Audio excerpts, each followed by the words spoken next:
సంబంధించి ఇంత డబ్బులు వసూలు చేస్తున్నాము అని చెప్పి ప్రకటన ఇచ్చేసిందాం. బాగా సోషల్ మీడియాలో మైండ్ బ్లాక్ అయ్యేలాగా ఆమెకి ట్రీట్మెంట్ ఇచ్చేటప్పటికి మళ్ళీ ఎమ్మటనే వచ్చి ఇది వైఎస్ఆర్ కాంగ్రెస్ పార్టీ ప్రభుత్వంలో ఇచ్చినవి నేను చూసి చదివా అని అంటుంది. చూసి చదివిందా హోం మంత్రి? అంటే మా ప్రభుత్వంలో ఇచ్చి నేను చూసి చదివేసి అది తప్పని చెప్పి అప్పుడు ఒప్పుకుంటుందా? ఇట్లాంటి వాళ్ళు హోం మంత్రులుగా అంటే ఎట్లాంటి పరిస్థితులు ఆంధ్రప్రదేశ్ రాష్ట్రం ఉందనడానికి ఈ రెండు ఒక ఉదాహరణ కదా. తేల్చం అంటే మేము సిబిఐ అడుగుతున్నాం, ఆమె అసలు దాని గురించి మాట్లాడటల్లా, ఊరకు మా విమర్శలు. అసలు ఓటు గురించి సార్, ముందు వాళ్ళకి అన్నం పెట్టండి, వాళ్ళకి నిత్యావసర సరుకులు అందించండి, ఎవరైతే ఆ ముంపులో ఉన్న వాళ్ళని ఆ వాటర్ నుంచి బయటికి తీసుకురండి. ఇది మేము అడుగుతుంటే వాళ్ళు ఊరికి డైవర్ట్ చేస్తా. సహాయక చర్యల్లో మీ పార్టీ కూడా పాల్గొంటుందా సార్? మీ పార్టీ కూడా బాధ్యత తీసుకుందా?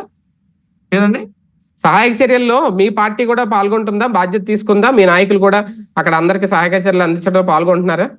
అంటే మేము ఫోటోలకు పోజులు ఇచ్చే కార్యక్రమం అయితే చేయట్లా, ఇంతవరకైతే గ్యారంటీ. సహాయ కార్యక్రమాలు మా స్థాయి. అంటే మీ పేపర్లో అయినా మీరు వేసుకోవట్లేదు కదా?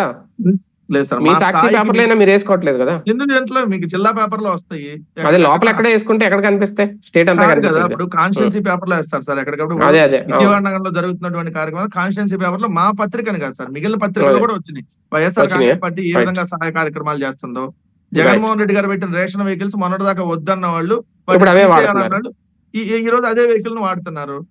మా హయాంలో వీళ్ళు ఏదైతే వద్దని అన్ని ఈ రోజు వాళ్ళు వాడుకుంటా ఉంటారు. అవైనా మీరు క్లెయిమ్ చేసుకోవాలి, మీరు అవి కూడా క్లెయిమ్ చేసుకోలేకపోతున్నారేమో.